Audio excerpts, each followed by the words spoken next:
भोजपुरिया समाज चैनल में आप सबके स्वागत बा। भोजपुरी के तमाम खबर सबसे पहले जाने खातिर भोजपुरिया समाज चैनल के सब्सक्राइब कर दी और घंटी पर जरूर दबा दी।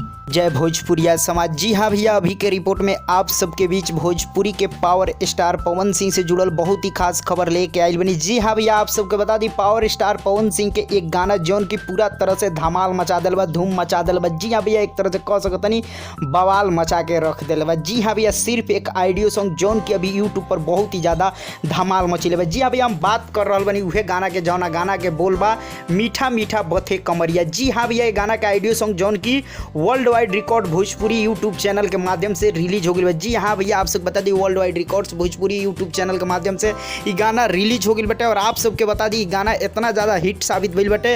अब आप सबके बीच ये गाना के वीडियो सॉन्ग भी आवेला बा बहुत जल्द। काहे कि भैया वीडियो सॉन्ग के शूटिंग कंप्लीट हो चुकल बा, एडिटिंग के काम चल रहा बा। जैसे एडिटिंग फाइनली आप सबके बीच वीडियो सॉन्ग भी रिलीज हो जाए। जी भैया, बहुत जल्द आप सबके बीच वीडियो सॉन्ग आवेल बा। और आप सबके बता दी भैया, ये गाना के वीडियो सॉन्ग तो आई तो धमाल मचेबे करी, लेकिन अभी फिलहाल बता दी ये गाना के ऑडियो सॉन्ग ही पूरा तरह से धमाल मचा दिल बा, धूम मचा दिल बा। जी हाँ भैया, ऑडियो सॉन्ग बहुत ही ज़्यादा श्रोता ये गाना के पसंद कर रहा बा, मीठा मीठा बथे कमरिया। जी हाँ भैया, आप सबको बता दी ये गाना मतलब ये ऑडियो सॉन्ग जौन बाटे भैया एक 90 लाख लोग देख ले बा। जी हाँ भैया, 90 लाख व्यूअर्स मिलल बा ये गाना के, यानी 9 मिलियन के आंकड़ा क्रॉस कर गई बा, 9 मिलियन व्यूज के आंकड़ा क्रॉस कर गई बा। सिर्फ एक ऑडियो सॉन्ग जौन की आप सबके बता दी बहुत ही जबरदस्त व्यू मिलल बटे ये गाना के।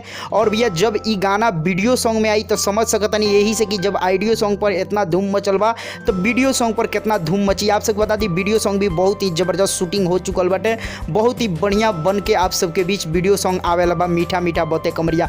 तो जी हाँ भैया, ये गाना आप सब सुन ले तो आप सब बताइए आप सबके कितना ये फेवरेट गाना बा, कितना पसंद आइल बा जरूर बताइए भैया। और वीडियो सॉन्ग के कितना इंतजार बा कमेंट करके बताइए। चलते चलते वीडियो को लाइक कर दी और ज़्यादा से ज़्यादा ये वीडियो के आप सब शेयर करी।